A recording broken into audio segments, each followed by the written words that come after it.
Okay, first thing, I don't feel like fixing my hair. So this is what it looks like when I wake up sometimes with my bangs, and this is what it's gonna look like. And I don't care. I have to talk about the show that I'm watching because I have so many thoughts about this show. And I'm not gonna lie, they're not all good. So it's called Boyfriend on Demand. It's about this girl who is a webtoon producer. She's a workaholic. She does not date in really real life, doesn't really have like anyone. She had like this like long-term boyfriend, but he broke up with her and now he's getting married to someone else. And he still like had been popping up in her life, which is weird because I was like, hey bro, you're getting married. You need to like stop talking to your ex-girlfriend. Anyways, so it was weird because I think they were part of the same friend group. So like a lot of her friends also were friends with or like knew him or whatever. Anyways, so it's just like awkward situations with like your ex, whatever. So she works as a webtoon producer, and she has a coworker who we know as the audience when the show starts, we're like, okay, she's gonna be with that guy. Like that will be her love interest at some point in the show. We don't know when it's gonna happen, but it will happen, obviously. And they don't like each other though. It's like very much like she does not like him. He's kind of, how do I explain his personality? He's kind of off-putting and a little bit weird and kind of awkward and like kind of gives the vibe of like he's not emotionless, but he's just kind of like straight-faced, doesn't really react to anything. And she doesn't like him because of different reasons, and some are related to their jobs. Because basically there was this author for this really famous webtoon she worked with before, who was super difficult, and she ends up having to work with her again. And she blames him, like her coworker, because the boss brought them both in and was basically like, we need one of you to work with this author. And he basically, before she had a chance to be like, I'm good, I don't want to work with her again, he basically was like, I'll step out of the project. So she kind of blames him like, oh, it's your fault that I had to take this person on that I had to deal with last time, who was really, oh my gosh, it's just like, what is happening? I don't know. It's doing what it's doing. Anyways, so she was just mad because she was like, oh, like, I didn't want to work with her and now I have to because of you. She just like blames him for a lot of stuff. And I'm gonna be real, he hasn't really done anything really that crazy for her to be that like annoyed at him, but whatever. So that's the whole whatever. The main part of the story though is she gets this offer from this guy who works at this like VR company or whatever, and he's basically like, we want someone who writes reviews and who knows technology and stuff to do a free trial of this new VR like dating simulation game that we have called Boyfriend on Demand. So she's like, okay, whatever. She thinks it's weird, but she hears she'll get paid for it, so she's like, okay. So basically you put this like headset on and it basically like puts you to sleep, which is kind of weird because it's like, wait, why are they like just falling asleep? And then because the thing says find a comfortable position, I'm like, that's terrifying. My body's just hanging out there for the whole time. Anyways, so you like go to sleep essentially, and you wake up and you basically just get to be this like main character in like different scenarios. So like as the plot goes on, there's one where she's in like this action hero one where she's like a flight attendant and there's like these bad guys on the plane, and then she's in another one where she's like in like some variation of like a Korean dating show what's that show? There's a show on Netflix that's like really famous. Not Love is Blind. Singles Inferno. Like she's on like a variation of that. And then there's one where she's like a character on like a college campus and she meets this guy and she really likes him. And then the first one that she's in though, the very first story that starts the whole plot off, is basically like a very typical like chaebol like rich guy with his secretary, and they fall in love. Like very typical, very like what's the word? Very tropey, like a lot of the same storylines in like a typical like webtoon, whatever. And in that one, actually, it's funny because so oh my gosh, I'm so sorry. It like tacked me. Ooh. In the first one that she's in, the actor that plays her like male interest, I love him anyways because he's so hot. Oh my gosh, you guys, you don't get it. He's so tall and his body is so tea, and he has the deepest voice known to men. Like he is sexy, but part of his character specifically is that he's kind of cheesy. Like he doesn't seem like a real person. It's like very much like tropey, and like he just says all these cheesy, corny, cringy lines, whatever, but he's hot, so it's okay. But then when she meets the second guy in the college campus, that one she like kind of like genuinely starts to fall for. And now here's therein lies the problem. Here's my issue with the show. From the beginning, you go into the show knowing that at some point she's going to be like, oh, this is not real. I need to like get out of this weird fantasy world and like live. And she's going to somehow notice the coworker and they're going to fall for each other. Somehow it's going to happen. I've seen clips of the end. I've seen them together. I know what happens, but I just don't know how at this point. But my issue with the show is that like Girly Pop is delusional. Like we are in full Delulu mode. We are not living a real life. Like she literally, so initially one thing that as I was saying, she has this like free trial, right? And so she gets to try all these like boyfriends out and all these different things. And she runs out of her free trial right before her and this guy in the second story, the college campus one, the one that she really likes, are gonna kiss. It's actually kind of funny because he just pauses and she's like, wait, what happened? And then it's like, oh, your free trial has ended. So she ends the free trial, doesn't have it. She ends up buying a basic like subscription plan for this thing because she's like, oh, I just want to go back into the world. Again, it's kind of weird. And then she, when she subscribes, she basically meets the same, like, I don't know how to explain it, like the VR actor, the guy that plays this like love interest. Essentially she ends up in another story where it's supposed to be 10 years later and he's like, oh my gosh, we knew each other in college, blah blah blah. So she sees him again, so now she's like really invested because now this one, even though she knows he's fake, that's the thing, is like she knows this is not real. She's not like that delusional, but she's getting to the point where it's like, hey queen, this is like unhealthy. So she meets this guy that she knew, he's not a real person, in the past, and she meets him again. But now that she has this I can't talk. Now that she has a subscription to this like app or thing, whatever you want to call it, she gets text messages from him, guys. She gets legitimate text messages that she can have a conversation with. So now we've entered into a different level of Delulu, because not only is she going home and going into this VR set and being with this guy, but she's now texting this man. And it's so, because the whole point of the like thing of this like VR headset and like this whole, what, I don't know what to call it, like system, whatever you want to call it. It's very realistic. It's supposed to be very realistic. It's supposed to seem very real, like all, five senses? I don't know, whatever. It's supposed to be very realistic. And it's like, every time she has a cute moment with one of these characters, it pisses me off because I'm like, this isn't real. This isn't real. These are not real people. This is not a real situation. And I'm getting more and more pissed off at her because I'm like, girl, you are living in a fantasy world. This is not real. It does not matter what's happening. This is not even this is not a realistic depiction of a relationship, because it's like, he's perfect. He's gonna say everything you want him to say. He's gonna do everything you want him to do.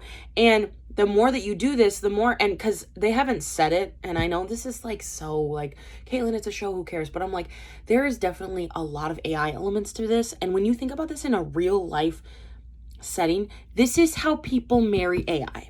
This is how people marry people that aren't real people. Okay? And it's happened in real life over the last few years.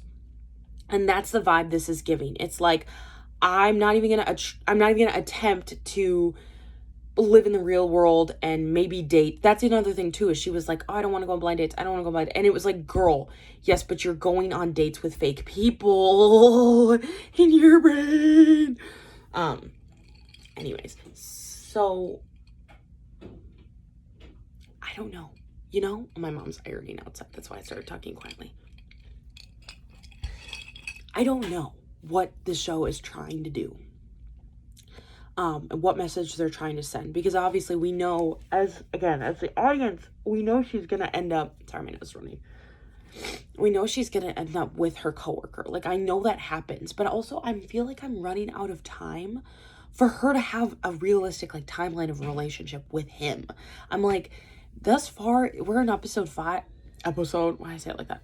We're on episode 5, and there's only 10 episodes. I have 5 more episodes. I'm like, when are you gonna sneak a whole romance with this guy that she, at this point, does not like into the plot without it seeming just like rushed. And I fear it's just gonna feel rushed because it's like, I think he maybe confesses. Sometimes I just can't talk. I think he confesses to her in this episode, her like the actual coworker, like the, you know, the real person. I'm pretty sure he does in this episode because the description of the episode says something like a team workshop sparks an awkward confession. And I'm like, I'm guessing he tells her he likes her, which is also weird because I'm like, he has given no indication that he likes her at all. So it's also confusing in that respect. But anyways, so I'm just like, I'm so frustrated with her character because I'm like, I really want to like her and I want to be like, yes, girl, I get it. Delusion wins. I get it. Like, it's hard not to be delusional. But she's reaching different levels of delusion that I can't excuse. And it's getting to the point where I'm like, this is weird. This is really, really weird. And I'm not on your side anymore because this is strange. And you're texting a fake person. You're texting an AI system that the more that you text it, the more it knows about you, so the more it can cater to exactly what you want to hear. Oh my gosh. And that's why AI is scary, because it can do literally whatever the heck you want. And that's why it's so scary. It's because it can, your words, it happens. And that's why AI is terrifying. Also, someone's vacuuming outside my generalized room now, so anyways. So, I know that it's like, it's not that serious and the show will make it make sense and whatever, it'll be fine. I'm just frustrated as an audience watching it because I'm like, I don't want to watch her dates with the fake man. I want to watch her with a real person. And even though I was excited to watch this show because I was like, oh, I get to see all my actors. I get to see, because there's like a lot of famous actors in this show because clearly she has to have a lot of boyfriends. So there has to be a lot of, you know, cameos here and there. But just a lot of famous people in this show. But the thing that's pissing me off is I'm like, okay, you're giving us all of that. You're giving us all of that. Give me real man interview. And every time she goes home and she puts that stupid VR set, I'm like, girl, you're pissing me off. You're pissing me off. This is fake. It's fake. And you know it. And you know it. You know it's fake. You know it's not real. You know it's a ploy to get your money. You know that this is all just manufactured. And yet she just keeps returning to it. And I'm like, okay, show, you've got to like get some leeway in for a real guy here. Because right now it's just ridiculous. Also, literally vacuuming outside my room. I think it's my dad vacuuming. Outside of my bedroom. Father, no! Anyways, so that's the show I'm watching right now, and I've been watching it since yesterday. I've started it yesterday. I'm halfway through. I'm really determined to finish it this weekend. I'm not gonna lie. Like, I do not want to sit on this show. It's one of those shows where I'm just like, I just need to finish it. Because sometimes you can watch a show and it's like, okay, I could finish this in the next, like, couple of days or the next week, or I can push it out and, like, you know, sit on it. Not this one. I'm like, no, I gotta finish this. Because I need to, for one, I need to know what happens. And for two, I'm like, I don't really want to watch this later. Because I like it. Don't get me wrong. I know this. I just ranted for almost 15 minutes about how much I can't say. I don't hate it. I just wish it was more. I wish the show had given us more. And I wish that it didn't feel so, like, cheap. It just feels cheap. Because it's like, yeah, she's having all these cute moments. But it's like, but for what? With an AI system? Like, that's what it is. My coffee today, I decided, okay, so I got some, like, caramel syrup a while ago. I haven't really been using, like, artificial sweeteners aside from, I don't know if brown sugar counts as an artificial sweetener, but aside from that, I haven't really been using stuff in my coffee aside from, like, brown sugar and then my, like, almond milk and oat milk creamer or whatever. So I was like, oh, I still have some, caramel, so I'm like, oh, I'll put some in my coffee, and now he's on this wall. I don't like it. I think I see all those videos where they're making coffee and they're putting like caramel drizzle and they're putting all these things. And I'm like, y'all, the flavor combo of the coffee with the caramel doesn't really taste very good. And maybe at an actual coffee shop, if you got a caramel, it'd be better. But I feel like I always think I'll like caramel and coffee and then I don't. Okay, they're done. My dad's done. I always think that I'll look at my BTS blanket, guys. They're coming back. It's Jimin. And he's blonde again, actually. They're coming back. Their album releases the 19th. I am excited. I think I'm gonna end up back in my BTS era. And that's fine though, because I've been in 17 for so long, but I'm losing all of my husbands to the military, so I'm gonna have to go back to my other husbands. So I have someone to get me through the next couple years when Mingyu and Tokyo go. Anyways, it's fine. I'll be fine. Wanu's already there, so when Mingyu goes and when Tokyo goes, I'll still have Seungkwan and I'll still have Dino. So and I'll have Josh. Always got Josh. And June. I'll have June as well, because he's Chinese, so he's not. And Minghao. I'll have Minghao as well. They're gonna start going though. They're gonna start leaving. And it doesn't help that a lot of them are close in age, so they're all gonna like start going really soon. I like that they're kind of going in pairs though, so, to a certain degree. Because who's currently? Woozi, Jonghyun, Wonu, Hoshi. So they have like 4. Woozi, Jonghyun, Wonu, Hoshi. Okay, they have 4 right now that are in the military, I think. Who else is in? I think that's it. I think there's only 4 of them right now that are in. Because June and Minghao are not going to go. And Joshua, I think, is a U.S. citizen, so I don't think he's going. And I think Vernon might technically also be a U.S. citizen. So those 4 aren't going to go. So then we just have Mingyu, Dino, Tokyo. Oh, Sungchul's not going because he's exempt, I think, military exempt. So then he joins this group over here. Is there only 3 more? I feel like I'm forgetting someone. Give me a second. Ow, my foot.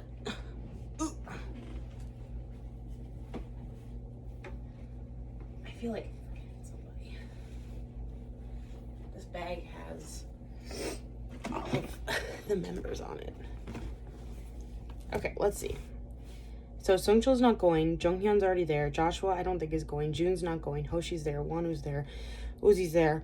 Dokyum and Mingyu are going. Minghao's not going. Oh, Seungkwan. He's the next. Seungkwan. He's the next one. Vernon and then Dino. Okay, so 1,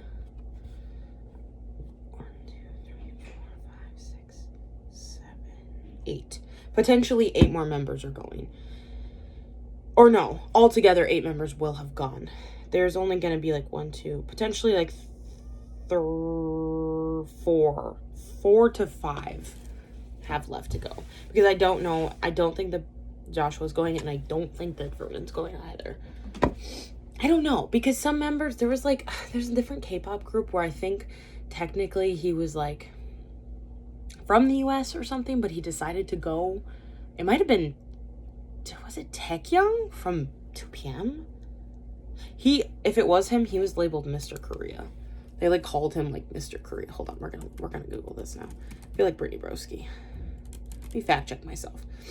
Taekyung, 2PM, military? Yes, the idol who voluntarily, hold on. Oh, this is on a website called Korea Boo. The idol who voluntarily gave up his USA green card to enlist in Korea's military.